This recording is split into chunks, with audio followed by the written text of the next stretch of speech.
you, Chairman Allen.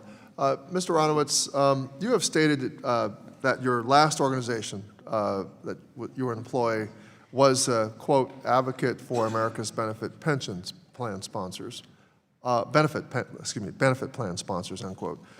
Would you characterize your former company's primary clients as America's benefit plan sponsors or American workers? I insured benefit plans. Benefit plans. But those benefits go to American workers. I understand, sir.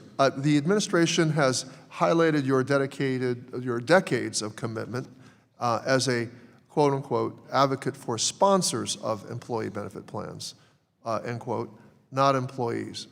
Mr. Aronowitz, you oversee benefit plans covering 155 million people, and despite your past role, are you committed to fulfilling the department's charter of protecting the wage earner? I absolutely am committed to the mission of the Department of Labor and the mission which is of the Employee Benefit Security Administration, which is protecting the retirement and health systems in America, ensuring the security of the system, and I'm doing that. I'm the most prepared Assistant Secretary ever to do that. And is the wage earner as a focus? We are, in the Trump administration, we are American worker first. Everything we do is for the American worker. Thank you, sir. It seems as though you have, but it does seem as though you have more experience protecting corporations than people. So let's move on. Let's take a look at what's happening at the Department of Labor. Mr. Aronowitz, you're aware that the Department of Labor's Inspector General is investigating, are you aware that the Department of Labor's Inspector General is investigating the Labor Secretary for professional misconduct, including drinking on the job? I don't read any of the tabloid accounts. The Secretary of Labor. We're talking about the New York Times as a tabloid. Well, I didn't even know. I don't read the New York. You are kind of fairly high level lawyer experience. It's like hard to believe that that an assistant secretary would not be reading the New York Times. But anyway, let's go on. Mr. Aronowitz, are you aware of reports that several members of the Secretary's staff have been fired, forced to resign, or placed on administrative leave because they used taxpayer dollars to fund the Secretary's personal travel?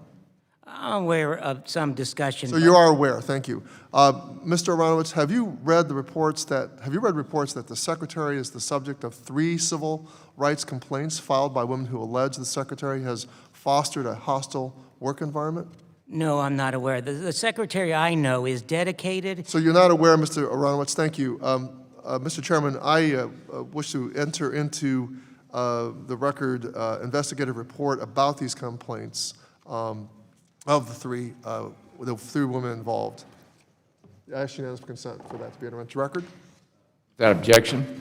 Mr. Aronowitz, how are you protecting your staff after the Secretary's husband reportedly was banned from the department's headquarters when at least 2 staff members accused him of making unwanted sexual advances? I don't know anything about that other than my job. So you're not protecting your staff? You've not put into place any plans to protect your staff? Has our heads down and focused on... Mr. Secretary, the question was whether or not you're taking any steps to protect your staff, given the reports about the Secretary's husband being banned from the office. Yes or no? Have you set in place plans? I am a good leader. So I take it no. Is that the answer? No, the answer is not no. You have not. Have you put plans in place, Mr. Secretary? I am a leader with decades of experience. The Secretary is not responsive. I take the answer to be no, you have not put any plans in to protect your staff. All my employees Mr. Secretary, are protected. do you have confidence in the leadership of Secretary Chavez-DeRemer? Yes, I do. You do, thank you. My Republican colleagues were very interested in the Secretary's predecessor during her scandal-free term where she fought fiercely for the American people and American workers.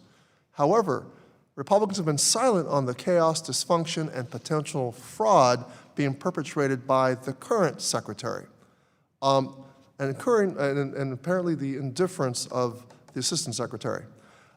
American workers deserve a Department of Labor that is focused on protecting their rights and hard-earned benefits, not the Secretary's latest scandal. Thank you, and I yield back.